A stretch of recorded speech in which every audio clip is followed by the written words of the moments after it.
All right. I'm finally here. Oh my gosh.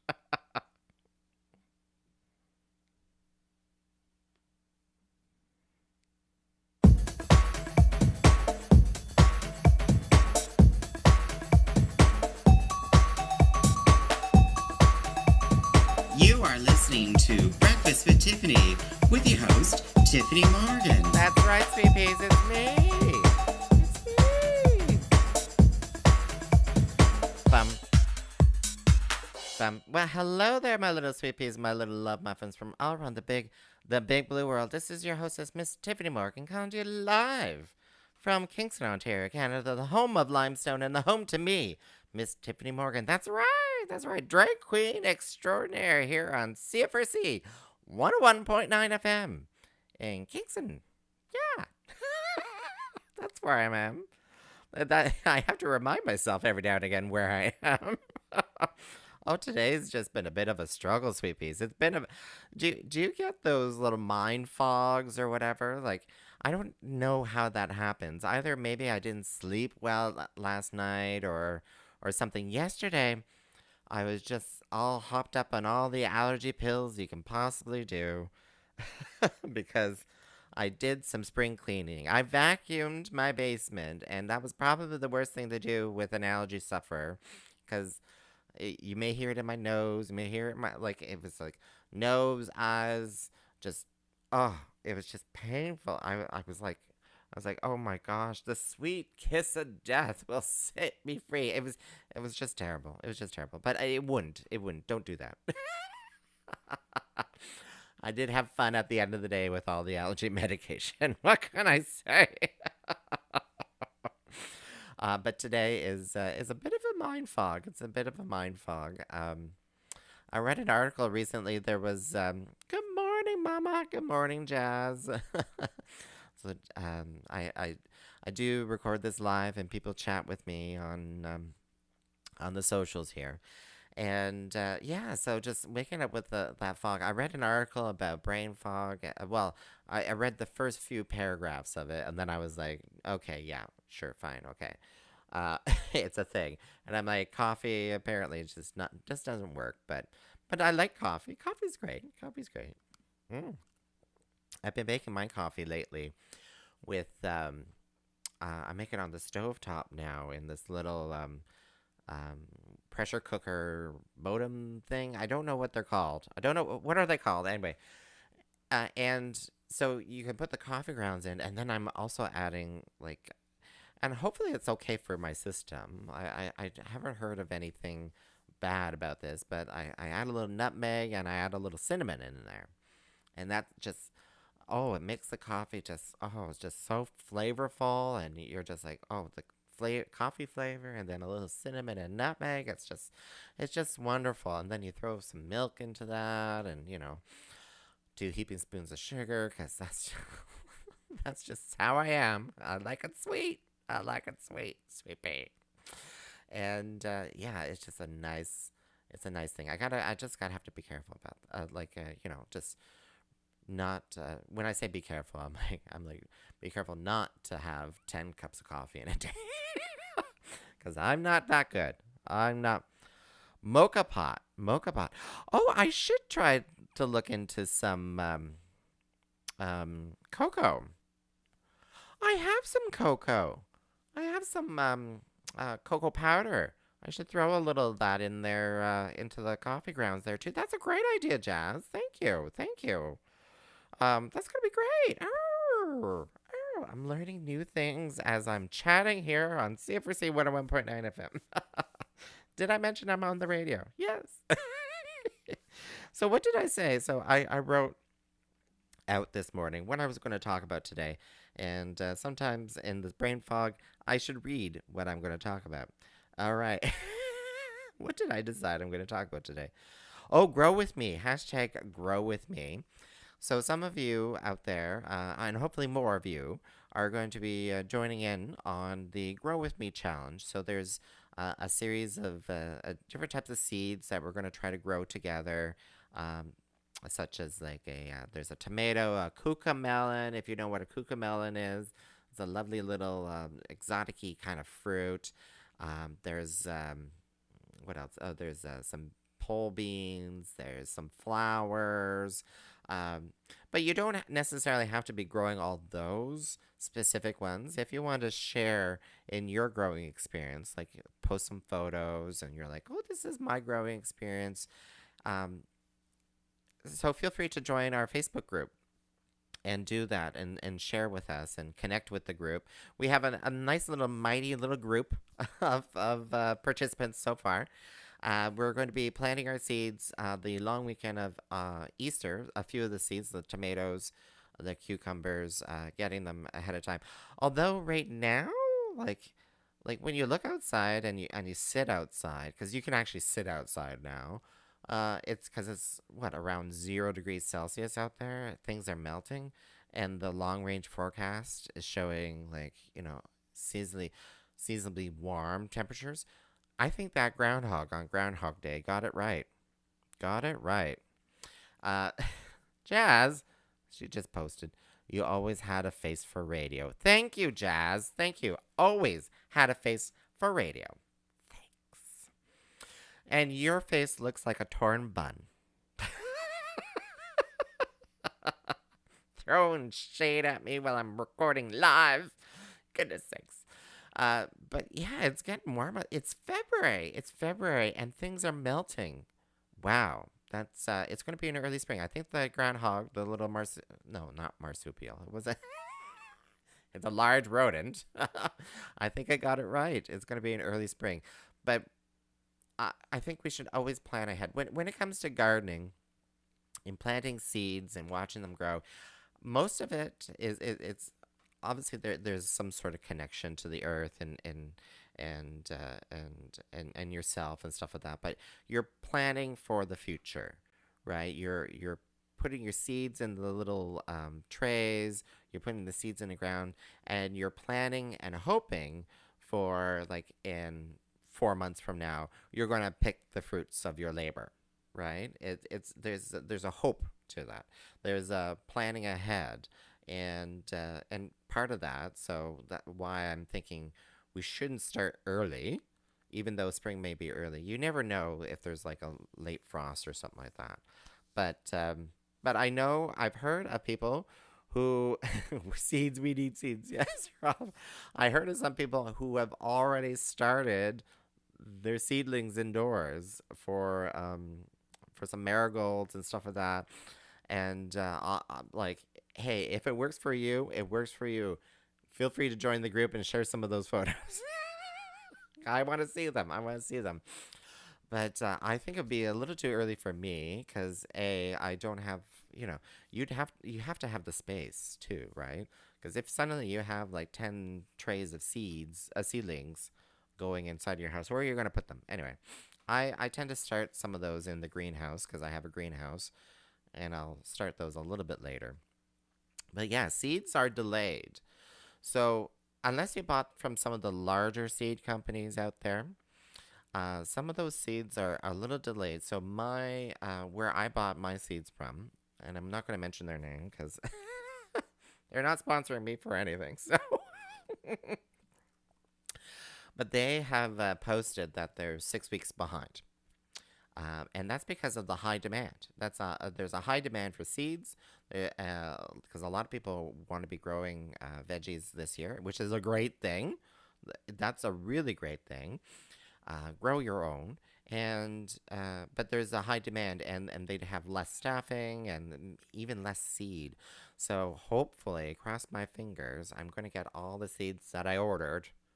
Because if I don't, what am I going to do? I don't know. Like. If I started the Grow With Me challenge for cucamelons and I don't get any cucamelon seeds, what am I going to do? Don't worry, I have old cucamelon seeds, which hopefully some of them are still viable. So the burden is immense. The burden is immense. But some of those gardening centers, if you're in the green zones, which we are, some of those gardening places are open. Yeah, there's that one acquaintance friend of mine there whose center is open. They have seeds now. The seeds have come in. So even at the grocery store, that I go to, there's a seed rack of seeds. So yeah, those easy to pick seeds, they're available. You can get those seeds there. But we want the specialty stuff. We want cucamelons. You can't get that at the grocery store. You can't even buy freshly grown cucamelons at the grocery store. Have you had a cucamelon? Do you even know what I'm talking about? They're little itty bitty little fruits. They grow on a very kind of dainty vine, and but it's a very vigorous vine. Like it can get to be quite large, branching all in all directions, sort of thing, up a little trellis and stuff. But they produce about these little fruits that are the size of like a grape. They're size of a grape. They're kind of they mouse melons is another common name for them because they almost look like a little watermelon, a little miniature watermelon. Uh, Hence mouse melon. They are not related to are the Methylorca. What? Anyway, uh, so they're a very unique breed of plant, and when you eat them nice and fresh, they kind of have like a cucumber and a little bit of a limey zest to them. So, yeah, exactly. Exactly. Carson Arthur's place there out in Picton there. So he was saying he's got some seeds already. So, um, and it's always nice to go to a gardening center. Oh, yeah, that's right. I totally forgot too. So the local Kingston greenhouses, so they would open every spring, open to the public, and you can walk through and just enjoy what they have there. So sometimes they would plant some tulips and daffodils for the display in the middle of winter, like around this time, maybe March. Around this time, they would open up to the public, and you can walk through, and you can see their permanent displays and stuff in the greenhouses. And just going into like a garden center or greenhouse, seeing the plants in a nice sunny greenhouse, warm, that's just that warmth, and seeing the green and stuff, it just kind of goes into your bones. It's like a vitamin D kind of. I don't know how to explain it, but you just feel more alive after you've gone through that. And I'm sure if you've gone through the City of Kingston greenhouses in years past, that's always like a great little experience. I think they're trying to do it virtually. They did make an announcement that they want to do it virtually, and I would love to still experience that. I haven't seen whether or not they've done that successfully or not yet. But hey, Kingston Greenhouses, if you need a drag queen to like walk you through the greenhouses who loves growing stuff, give me a call. Give me a call. I'm here for you. I'm here for you, sweet peas. Oh my word.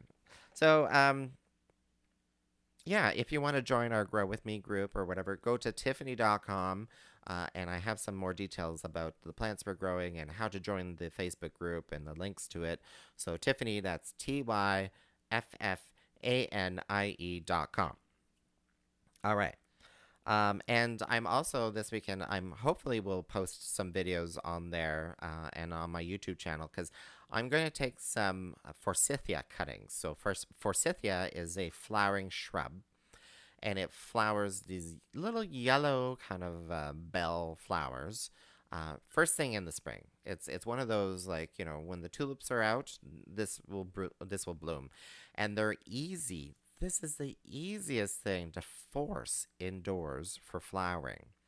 So you take a cutting of the forsythia. Hopefully the branch is a blooming branch because some of them don't produce the blooms. But anyway, I'll show you how to do that if you have a forsythia as well.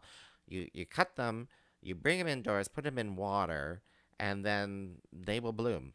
They will bloom maybe a week or two. I'm not too sure, but they will bloom, and then that's a nice little treat to myself. A little treat to myself, some blooms in the middle of this bleak, dark winter. Um, yeah. Are we up for an early spring? Yeah, I think we are up for an early spring. But you never know with climate change. Like we could be completely thawed out, and in warm temperatures, and then suddenly one day, snap, you get that crazy frost sort of thing. And I still believe in those, last frost date sort of things and those kind of common things. Planning things out May 2 for Victoria Day weekend, because that's just the common knowledge. That's just, every gardener in Kingston here knows that you're safe to put it out at that point, sort of thing.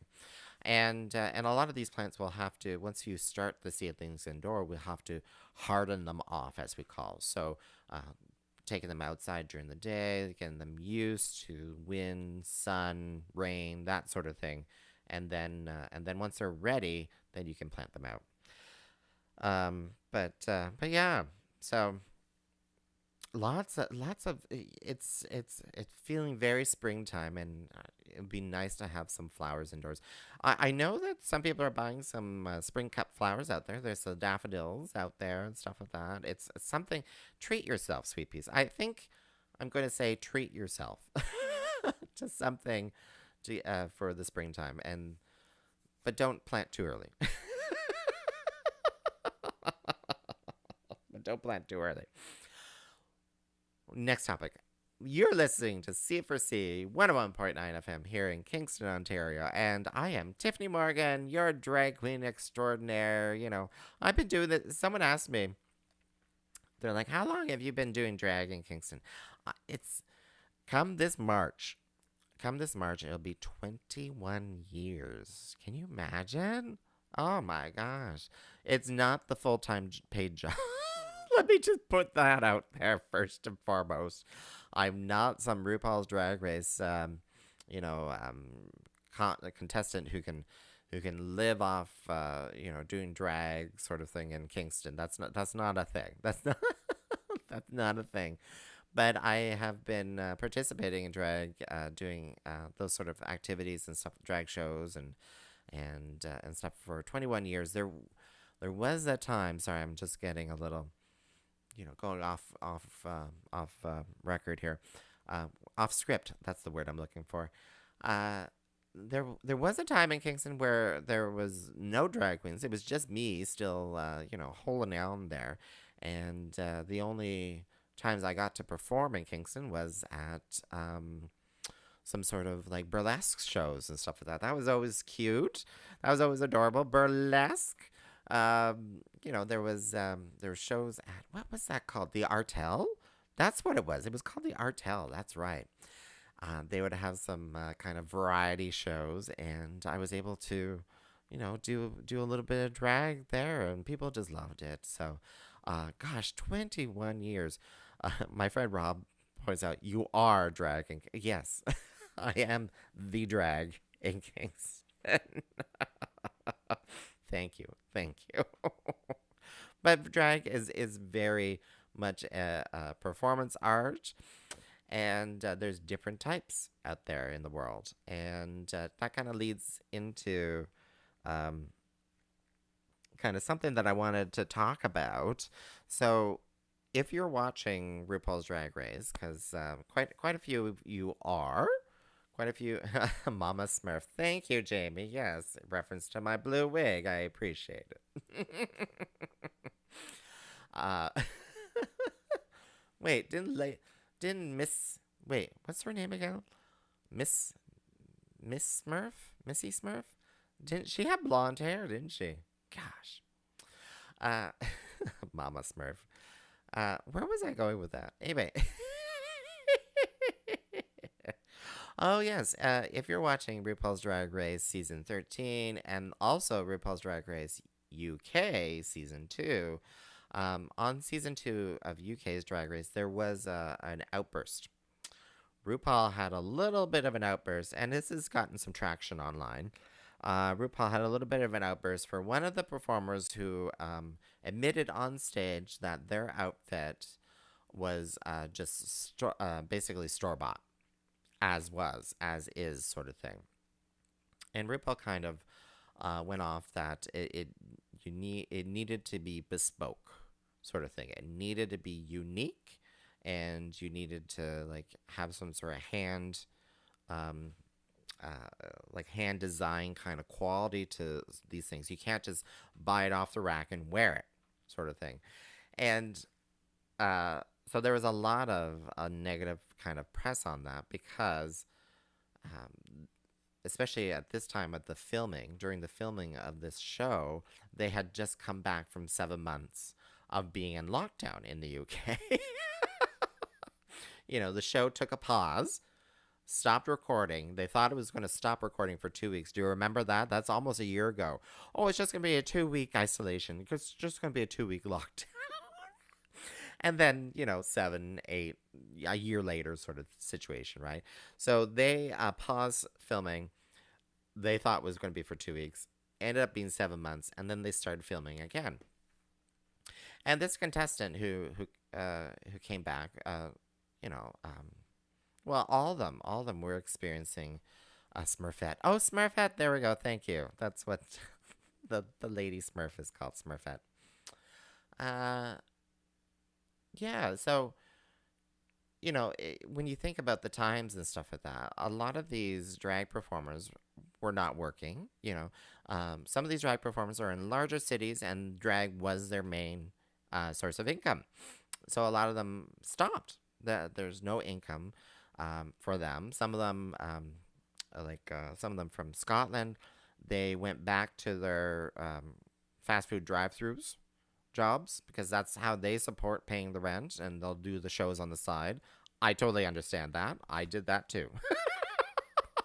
I worked the drive-through at the Tim Hortons, and then whenever I could, I was performing down at the gay bar. So I totally understand that, especially at her age because she's 21. But yeah, so it seemed a bit, you know, here these performers are obviously strapped for cash, and but you're telling them they have to kind of wear what you would call haute couture, right? Like haute couture handmade something or other.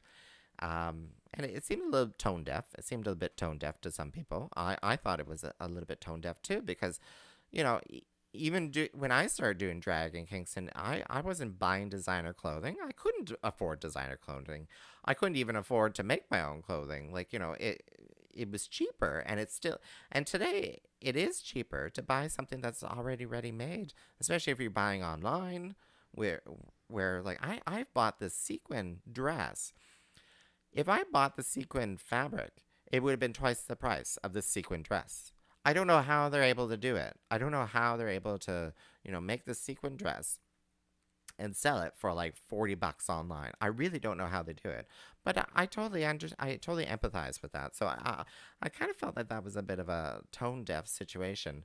But let's put this all in perspective as well. Any of you out there who have been in this drag scene forever and a day, anyone who may have even seen what do they call? Paris is Burning documentary, will know that the pressure to have haute couture, custom, beautiful gowns, blah blah blah, that pressure has been on drag queens forever, decades, decades, decades, and it's a pressure that I think we put on ourselves. We put that pressure on ourselves as a community. We're like, oh, she's wearing Holt Renfrew. Oh, isn't that great? Da da da da. And meanwhile, something that, I just bought this, at the Salvation Army or whatever, or a Phase 2, whatever, because I bought a lot of outfits from Phase 2. God bless you. I love you.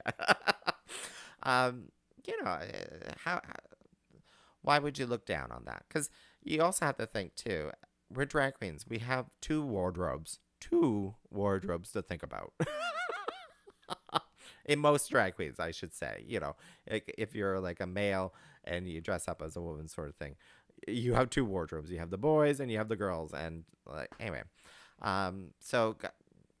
Hey, drag queens out there, God bless whatever it takes, But just know that these pressures, I think we put them on ourselves. And I think that's something we need to think about. Yeah. What's the maple tea? Oh, you're listening to C4C 101.9 FM here in Kingston, Ontario, Canada. And I'm Tyffanie Morgan. the drag queen extraordinaire here in Kingston. And I also have a program called What's the Maple Tea? I host it with Rowena Way, who's another drag queen here in town. Fabulous, fabulous performing. So we do that live, video live on Facebook and on YouTube and on Twitch. So you can search for the Maple Tea or What's the Maple Tea on Facebook, and you'll find our page. We just got some new look for our banner and stuff like that. Thank you, Lilith Kane, for doing that for us. Thank you for designing that. Appreciate it. It's something a little bit more flashy than my makeshift maple and maple syrup and tea glass sort of thing. So she's designed something that's nice and flashy. And but we do that every Friday at 7 p.m. We do that live online, and we're thinking about making it into an audio podcast as well. So if anyone's listening to me right now online and you want to type in there, what do you think about that? Would you download an audio podcast of What's the Maple Tea? So what do we do during it? We talk about the last episode of RuPaul's Drag Race season 13 and anything that's kind of like drag related, talking about, so for instance, my whole diatribe about Drag Race UK. We may talk about that. It seems like the viewers are liking Drag Race UK a lot better than season 13. That's a little bit of a tea we can talk about on Maple Tea. But also, season 2. Hey, anyone got their phone calls yet? Anyone got their callbacks yet? So apparently, season 2 of Canada's Drag Race, which is not filming yet, the applications were due and submitted, and the callbacks are apparently going to be done by, I think Rowena was telling me by March 1st or March 8th. Have you got a callback yet? Anyone out there? No? Wouldn't it be fun? Wouldn't it be fun if one of the Kingston queens got called to be on Canada's Drag Race? Oh, that would have been so much fun. That would be so much fun. All right. Oh, my goodness sakes. What other events are going on here in Kingston? I'm running out. I'm going to outend.ca. Outend.ca, your source for queer events going on here in Kingston. We got the Queer Prom radio show tonight on CFRC at 4 p.m. You should listen to that. Beers for Queers is back, and that's at the Tiernanog, so that's on Saturdays at 8 p.m. Gender Talk is on Tuesday at 5 p.m. here on CFRC radio. Oh, and then, yes, that's so Priyanka is coming for a House of Torres 2 nights of shows for Thursday the 4th and Friday the 5th of March. And I'm not talking about them because they're sold out. They're sold out. 4 shows, 2 shows each night, 4 shows, totally sold out. So if you didn't get tickets, sorry, sweet peas. Maybe we'll post something. But I'm glad about that. Like, oh my goodness. Thank you, Kingston, for showing your love and your support for drag in Kingston by selling out 4 shows. Wow. Can you imagine? Goodness sakes. Anyway, sweet peas. So yes, look out if you're on my website or something, on YouTube, on my Facebook. Look out. I'm going to do a little video taking some forsythia cuttings. Well, hopefully those will bloom for me. It'll be nice little yellow flowers in the midst of this dreary winter. But whatever you're doing, sweet peas, I hope you're staying safe. Be kind to each other. Mwah! I give you my love.